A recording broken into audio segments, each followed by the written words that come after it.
Magandang araw sa inyo at malupit na banat na naman ang ating pong ihahatid ngayon. At ngayon nga po, araw na ito, breaking news, malupit na malupit. Talaga nga namang bumanat na naman po si VP Sara Duterte sa mga bumabati ko sa kanya patungkol po doon sa siya daw ay unstable at kung ano-ano pang may problema sa utak. Siya ho ay may hamon ngayon dito sa mga kongresista at gayon din ho dito sa sinabi ni Remulla. Naku po, pabira Ito na, pakinggan na ho nanet Napakalupit ho nito. Talaga nga namang nayayanig na naman ang mundo ng politika ngayon. Okay, panoorin natin. Exciting to, exciting. Unahin na muna natin. Dalawa kasi siya eh. One is legal, doon kay DOJ. And then one is a demand for a psychiatric exam. Ayan. Doon sa House of Representatives. Okay. Alam mo, parang natin masasabi na napakalabong may problema sa pag-uutak ko ito si VP Sara Duterte. Pag siya nagpaliwanag, hindi nyo man nakikita, talagang yung train of thoughts niya, napaka-fix ito una, ito pangalawa. Di ba? Hindi yung katulad ng iba, pag nagsasalita, di ba, ang gulo-gulo. Ito ho, malinaw ho, hindi yung iba, di ba? Gumaganon ganon. Di doon mo palang malalaman mo na kagad kung sino may problema. Diba? Yung iba naman, yung palang alam mo na kung sino na talaga ang merong sapak. Si VP Sara Duterte, relax. Ito una, ito pangalawa. Pakinggan ninyo ha. Di ba? So, unang-una, ipagdasal natin ang Pilipinas dahil we have a Secretary of Justice na hindi alam ang batas. Ako po, patoy! Patay tayo dyan! Nako! Meron tayo Secretary of Justice na hindi alam ang batas. Pak! Yung palang yari na Bakit kanyo, ha? Isipin mo, DOJ Secretary ito. Actually, di ba, hindi lang naman. This is not the first time na narinig natin ito. Maalala natin yung diskarte nila kay Tebes, yung diskarte nila kay Bantag, yung mga sinasabi nila kay Pastor Kibuloy na fugitive. Doon pa lang malalaman mo na kaagad na medyo may sabihin na natin, ang description nga ni VP Sara Duterte, hindi alam yung batas. Pero ko sa tingin ko lang din, dahil sa pamumulitika, kaya tuloy nagkakamali siya sa pagpapaliwanag ng batas. Kasi alam nyo, pag ang isang katotohanan gusto mong baliin, di ba? Babaliin mo yung katotohanan, talagang mamamali ka in a sense na magmumukha kang tanga. Yung sabihin, magmumukha kang parang hindi mo alam. Pero actually, alam mo naman talaga. Kaya lang, ibinabali mo kasi, di ba? Binabali mo yung batas, kaya tuloy natitignan ka na parang bakit parang hindi mo alam ang batas. Parang gano'n, di ba? Yun yung nangyayari dito. Pakinggan natin ha. There is a big difference between talking about desecration of a body and actually desecrating a body. Talking about desecration of the body is not desecration of the dead. Dapat sana siguro as a lawyer maintindihan. Nagigets nyo ho yun? Iba yung talking about, yung pinag-uusapan o sinasabi sa ginagawa mo na mismo. Kasi sinasabi nila yung desecration dong patay. Okay, ano ba ibig sabihin ng desecration? The act of treating something sacred or holy in disrespectful or destructive way. Especially pagkapatay, kasi we consider that as sacred in a way dahil patay na po o parang merong na pong dapat galangin na. Pero iba po kasi yung binastos mo ng literal, ginawa mo yung sinasabi niya na huhukayin ko yung ginawa mo talaga, 'di ba? In action. Talagang pumunta si VP Sara doon sa sementeryo para hukayin. Iba po 'yon doon sa talagang sinabi mo lang. Gusto kong hukayin gusto mong hukayin ko yung tatay ninyo. Tapon ko sa West Philippine Sea. Iba po 'yon.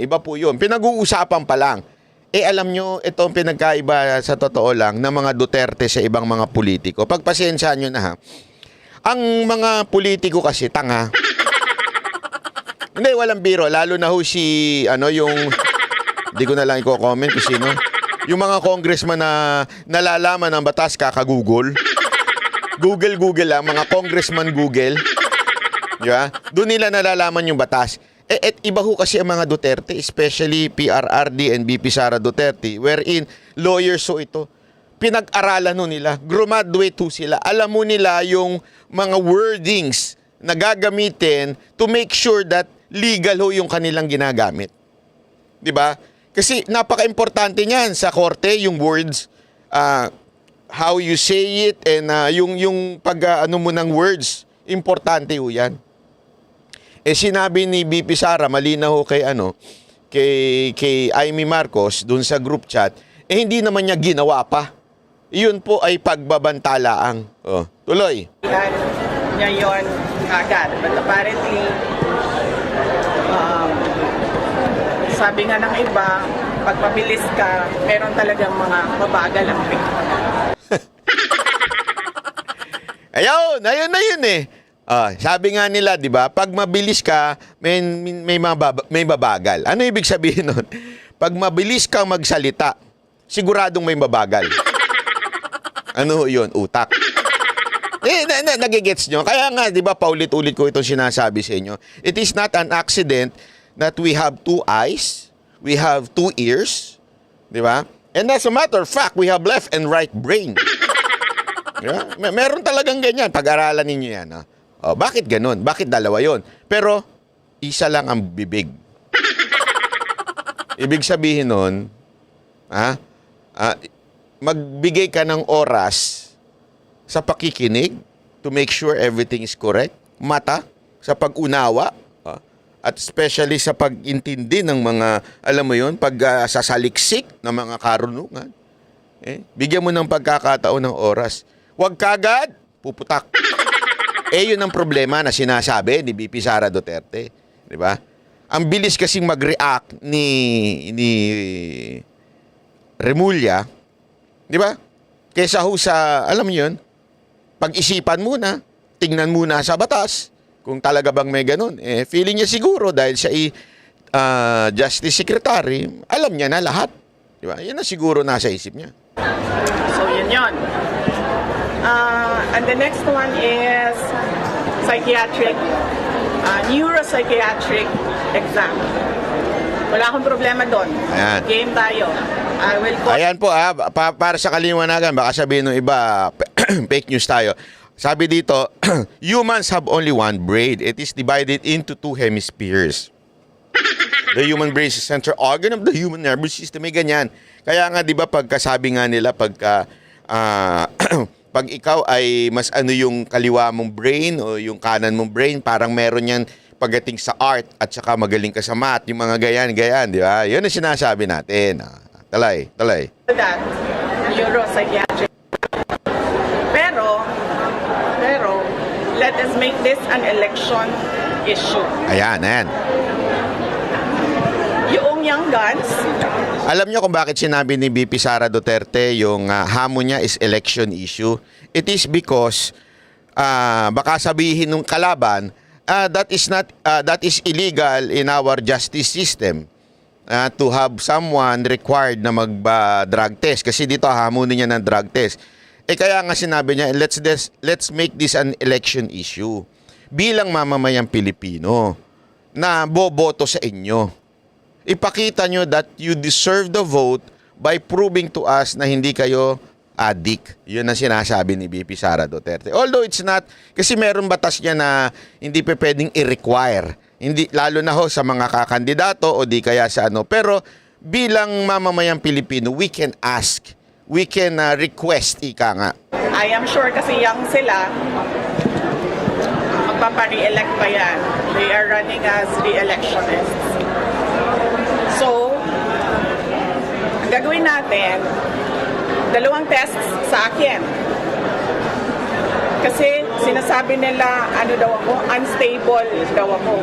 Paningin ko naman sa kanila, unstable din sila. 'Di ba? Kasi bakit? Aatake sila, pag sumagot yung inaatake nila, nagagalit sila. Hindi lang nagagalit, madam, napipikon pa. Nagpapapreskon pa. Ganong kalupit yung inyong banat. Ha? Talagang ganong kalupit. Nagpapapreskon pa. Ha? Pipila pa sila doon parang mga tanga. Tinatawag nilang unstable. Eh para sa akin, unstable din kayo. Bakit niyo ako inaatake? Diba? So, I will do 2 tests. Neuropsychiatric exam and drug tests. O, dalawa kay madam, ha? O, kumagat siya sa hamon ng mga mga congressman natin. Pero dapat, lahat ng mga young guns na kandidato, lahat ng mga congressional candidates ay magpa-drug test. Including speaker, ma'am? As a voter, I am asking the candidates for Congress doon sa distrito ko, sa 1st District of Davao City. Now, dalawa lang yung maalala ko ngayon, but I'm sure meron pang ibang kandidato. Alala ko si Margarita Nograles and si Paulo Duterte. And as a voter, I demand na magpa-drug test sila. Kayong lahat, mga kababayan. Ang ganda nun. Alam mo, ang ganda mga kababayan. Ang ganda nung sinabi ni BP Sara. You know why? Hindi exempted yung kapatid niya. O, di ba, ang daming nagbibintang kay Pulong Duterte. Ano yan eh, ganyan yun, adik yun eh. Di ba, meron nga isa dyan, yung sundalong kanin eh. O no, sinasabi doon eh, di ba? O, ano yan, triad yun. Nga ganyan, di ba? O, sindikato yan eh. O, ng droga, bla bla bla. O. Ang ganda na sinabi ni BP Sara Duterte, lahat ng young guns, lalo na yung mga tanga na nagmamagaling dyan sa Quadcom, na nag-google lang para malaman ko ano yung mga batas.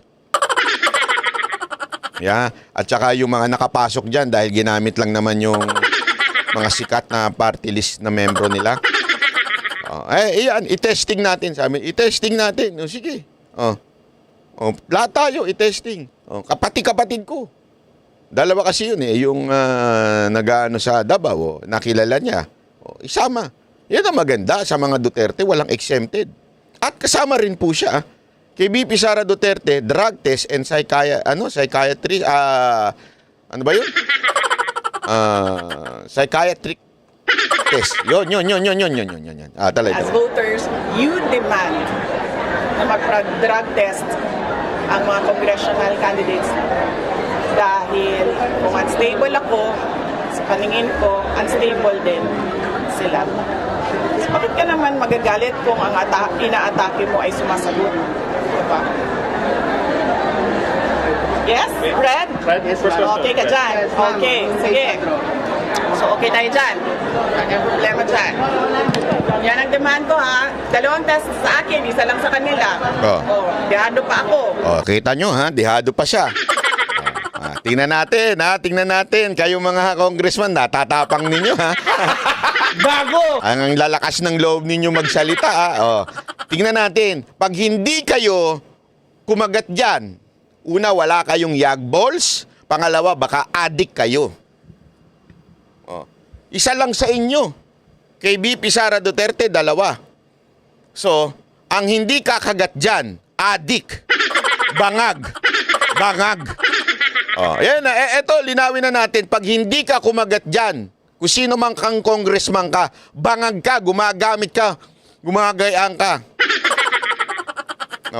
Habang binabanatan mo yung kabit mo.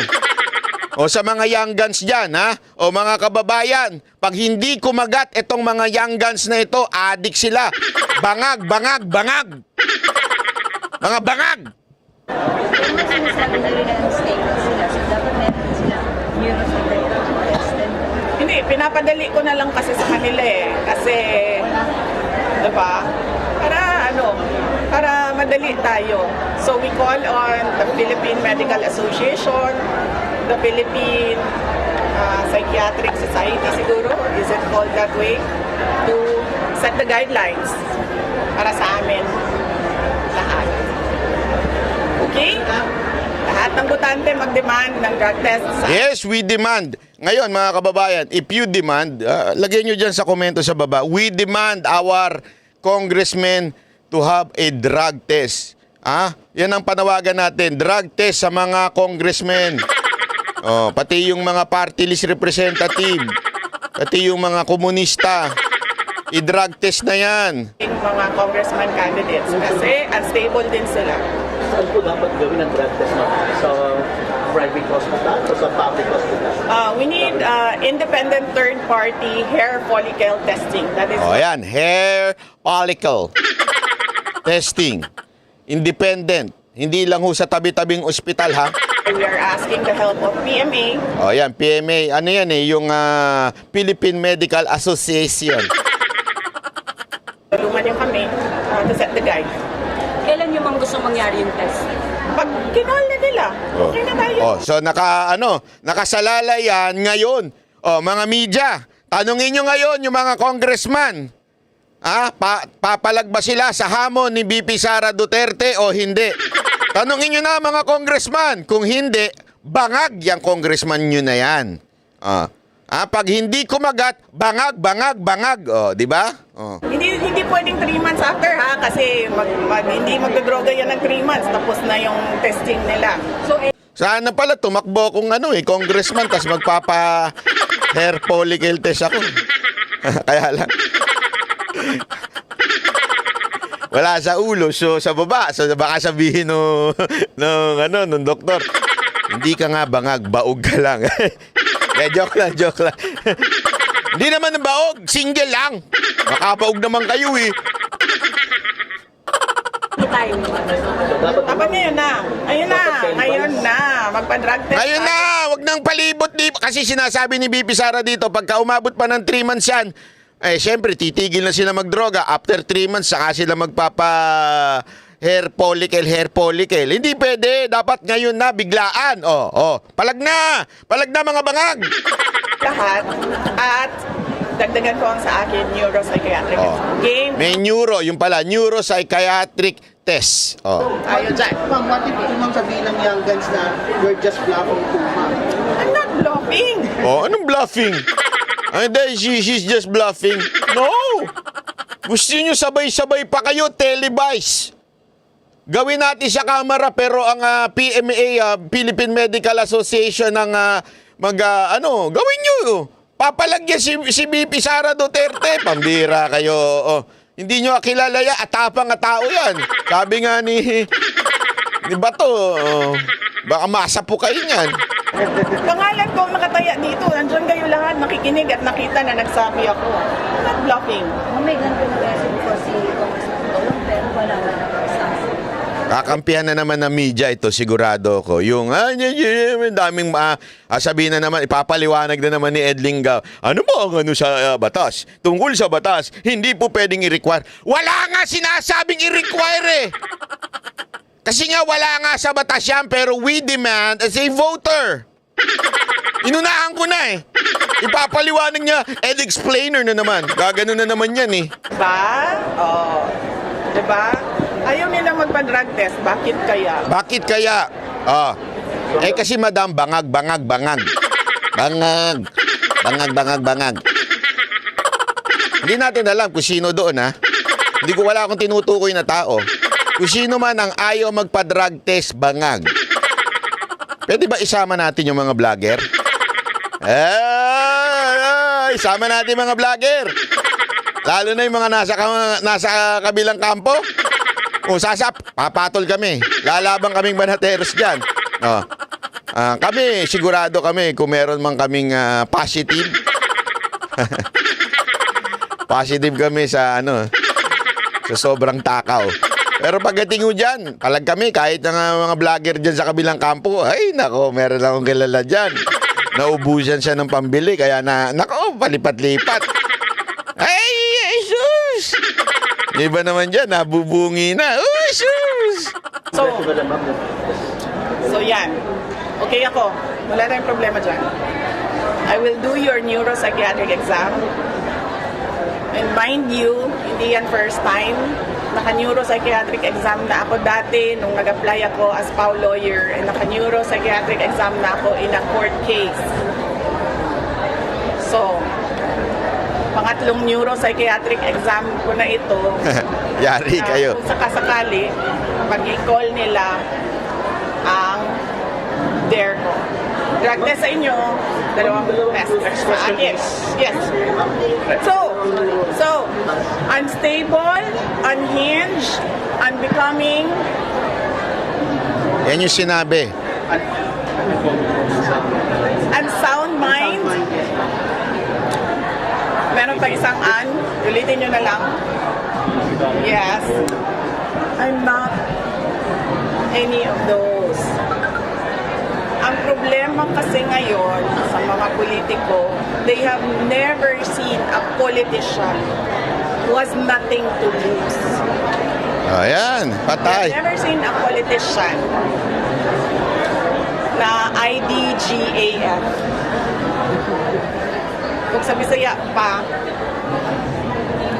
bala mo din na makigdumog ko sa kanal. Naku po, patay tayo dyan. Yan ang problema. Ay, hindi ko naintindihan. Maganda yun.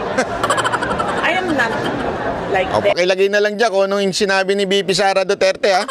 them. And ang tendency sa mga ganito ng mga tao, sasabihin nila, crazy, lukaret, luka-luka, buang, desperada. Bakit ako desperada? I am Vice President of the Republic of the Philippines. I am not going anywhere. So anong ikakadesperada ko? Tama nga naman. Siya ang pinakamataas. Mas mataas ba sa presidente? Tama, mali. Paano siya magiging desperada? Sinong pinaka most ideal candidate o masasabi natin lamang na maging presidente sa susunod na eleksyon? Di ba siya? O paano siya naging desperada? Ang desperada, yung kulelat. Sino yung kulelat? Kulelat. Diba? Yun ang desperado. So yan yung problema dyan. Yan yung problema nila. Because they've never seen anything like Sara Duterte. Yon. Hindi ako maarenglo. Hindi ako mabayaran ng budget. Hindi ako mabayaran ng pera. Laki ng problema nila. Kasi ngayon, ayaw ko na mamahingin. Naka! Noon, Yun ang gusto ko doon. Ayaw ko nang manahimik. Yari talaga kayo. Nako po, yari kayo. Maniwala kayo sa akin. Yari kayo pag yan nagdire-dire-diretso. Sigurado kung nga kayo, mga kababayan. Hindi, alam mo kung bakit. This is something unusual, ika nga, sa isang politiko. Yung taong she has nothing to lose. Alam niyo ibig sabihin ng she has nothing to lose? Wala eh. Ibig sabihin, kahit anong birada niya, wala naman, alam mo kung bakit niya sinabi yan. Ito analyzation ko lang kung bakit niya sinabi yan. Kasi wala siyang pangarap. Wala siyang pangarap na maging presidente. Wala. Maniwala kayo. Ako, kitang-kita naman natin kung yung isang tao would like to protect her or his image as a politician. Siyempre, medyo statesman. Kasi sigurado babanatan siya in the future. Kung may plano siyang tumakbong presidente, babanatan niya na hindi statesman yan. Di ba? Ganyan ang ginawa nila kay PRRD. Walang plano eh. Hindi matakot ko, kung matalo ko sakasakali. Bakit? Hindi sa kanya kapakinabangan ang maging presidente. Hindi niya pinangarap ang maging presidente. Hindi niya ginusto yon para magnakaw or anything. As a matter of fact, she has the chance to be the president noong 2022 na andoon ang pinakamalakas na panawagan noong 2022. As a matter of fact, nandun kami sa Manila Hotel noon, nakaabang noon na magfa-file siya. Tandaan ninyo, wala pang o kung may paniniraman kay PRRD noon, hindi pa tumatama, ika nga. So, ang lakas ni PRRD noon. At gusto ng tao noon ipagpatuloy ang Duterte administration noon. So, naandun siya eh. 'Di ba? Siya na ho ang pinanawagang lahat tayo noon, kahit mga loyalistang taing pananawagan na siya ho'y tumakbong presidente. Di ba po? So ano ibig sabihin nun mga kababayan? Wala po siyang ganun. Yung naa-attract sa fame, naa-attract sa panawagan. Hindi. Ano sabi niya? Hindi ako takbo. Oh. As a matter of fact, pinakiusapan nga lang siya na mag-vice president para manalo yung presidenteng si Marcos eh. Oh. Pinakiusapan lang siya. Kaya siya napilitan. No, sige na nga. Takbo na. Oh. Kaya naman nanalong to si Marcos. Ibig sabihin po, wala yun sa kanyang bokabularyo yung yabang, yung ego, na hindi, ako na ang pinakano dito. Ako na. Wala. Kaya ako, naniniwala ako, yun ang ibig sabihin niya na she has nothing to lose. It is because hindi naman po siya nagpaplanong tatakbo sa 2028. Pero tayo, mga nakikita natin na siya po ang pinaka-qualified at pinaka-makakaayos ng ating bayan. Kasi nga, diretsuhan itong alin na to. Ito ang alin na pagka ikaw gago, kurap, wala siyang pakialam. Yeah? Talagang yayariin ka, babanatan ka, dudurugin ka. Yun ang ito si Madam eh. Ganun ang kanyang personality.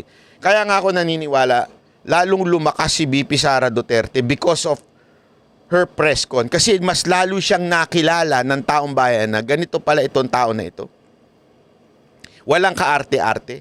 Hindi hipokrito. Talagang pag mali, bumabanat. Pagka talagang gago ka, talagang gagaguhin ka rin. Ito hinahanap natin eh, di ba? Mga kababayan, ito hinahanap natin na dati, di ba, nasabi nga natin, gusto natin si Pangulong Duterte kasi diretsuhan magsalita. Tapos tahimik pa tong anak niya. Ngayon, eto na, dire-diretso na. Yan ang gusto natin. And yet, wala siyang pangarap. You can only say that because pag wala kang pangarap. Ganyan no ang pamilya Duterte. Makikita mo rin yan kay Baste. Wala siyang pakialam. Yung bagang parang sa kanila, we're not here to please you. If ever we run for a higher position, it's because gusto lang namin ayusin. Ayusin ang bayan. Pagandahin ang bayan. Yun lang. It's not to please you. Kasi popular decision, hindi ibig sabihin tama. Hindi totoo yun. Pag popular ang isang desisyon, tama yun. Hindi totoo yun. Napakaraming popular na desisyon na mali. Halimbawa, yung sigaw ng mga Israelita nun, crucify him. Sino kinrucify nila? Ang Panginoong Yesus. Diba? Tinuring nilang Savior, pero sinabi nilang crucify him, crucify him. It doesn't mean yun ang sigaw ng tao, tama yun. O, yun ang sinasabi ho natin dito. Walang nagsasalita kontra sa administrasyon. Ngayon, merong isang tao nagsasalita kontra sa... Wala ako sa akin. Sandali, saan lang? Doon sa... Tinatawag nilang buang. Tinatawag nilang luka-luka. They did that to MDS noon. Pero they cannot do it to me ngayon. Lahat ng psychiatric exam na gusto ninyo, let's go. Let's go! Gusto nyo pa, televised ang exam. Yan. Gusto namin yan. O, palakpakan. You also challenging na maging televised ang test. Oh, yeah! Dapat nakalagay yan dun sa guide. Hindi pwedeng magsekreto-sekreto kayo dyan ng testing ninyo.